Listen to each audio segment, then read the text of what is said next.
This past weekend's dual double headers of IPL matches were shaping up to be damn squib after damn squib, one-sided affairs in which opponents were simply blown away.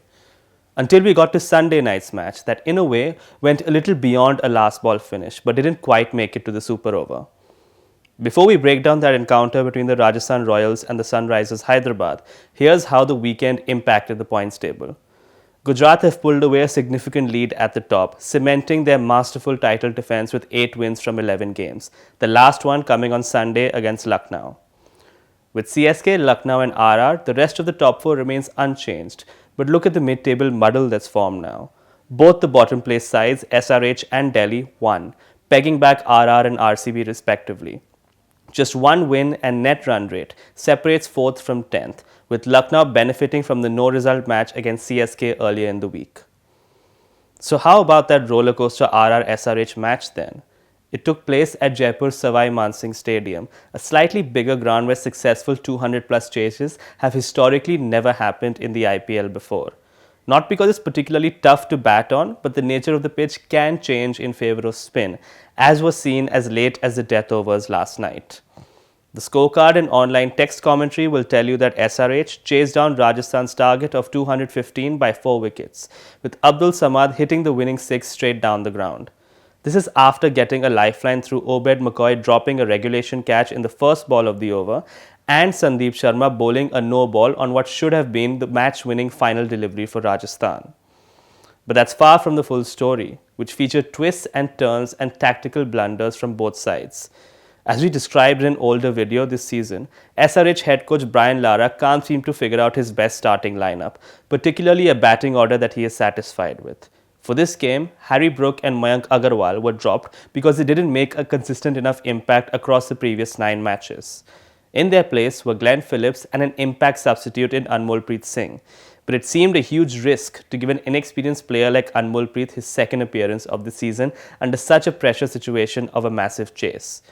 To be fair to Anmolpreet, he did not look anywhere near like a deer in headlights, but he clearly struggled to time the ball and find the gaps in the early parts of the power play.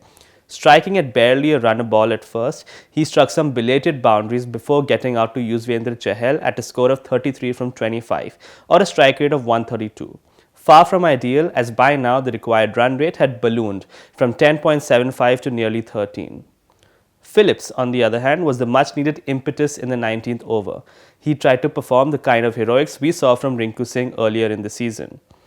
The left-arm pace victim this time was RR's Kuldeep Yadav, that is Kuldeep with an I, as Phillips smashed 3 straight sixes and a 4 before getting out. But the question everybody asked was why was he batting so low at 6, especially given the poor form of captain Aiden Markram, who batted above him last night. It appeared to be a no-brainer to have Markram open with Abhishek Sharma and let Phillips bat at 5, since the batting lineup was quite deep with 3 all-rounders in Abdul Samad, Marco Jansen and Vivrant Sharma.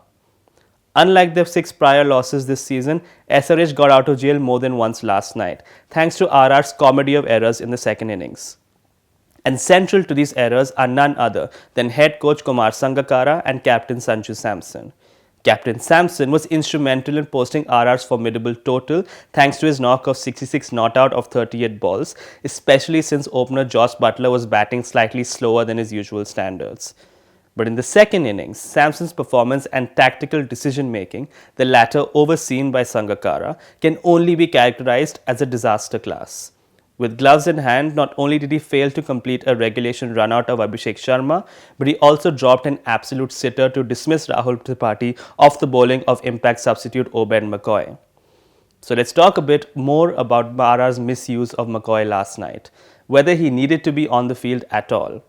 Aside from McCoy, RR's impact substitutes bench last night featured Devdutt Padikkal, Rian Parag, Jason Holder and Adam Zampa.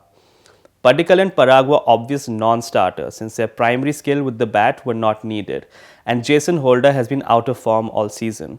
So subbing on either Zampa for some spin relief to a struggling Murugan Ashwin or subbing on McCoy to support Sandeep Sharma in the death overs seemed the real tactical debate.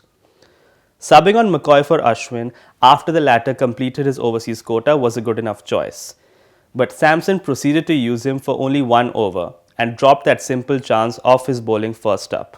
McCoy was slightly erratic, conceded 13 in that over, and then didn't bowl for the rest of the game. This only begs one question. Why? What is the point of the impact substitutes rule if not used properly? One could argue that Samson was showing faith in Kuldeep Yadav, who had bowled excellently in the early phases of the game.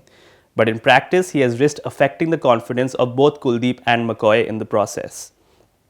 And this now leaves Rajasthan having lost 5 of their last 6 matches at the worst possible time. They have 2 away matches left and 1 home match, and will need to win at least 2 to hold on to their playoff position, starting with the trip to the Eden Gardens. Aside from Thursday's RR KKR encounter, this week will also feature KKR hosting Punjab this evening, a potentially high-scoring match between Mumbai and RCB at the Wankhede on Tuesday, and a resurgent Delhi Capitals facing potentially their toughest test yet at Chepauk versus CSK on Wednesday. For more talking points and analysis, tune into the Print's YouTube channel on Friday, the 12th of May. Thanks for watching.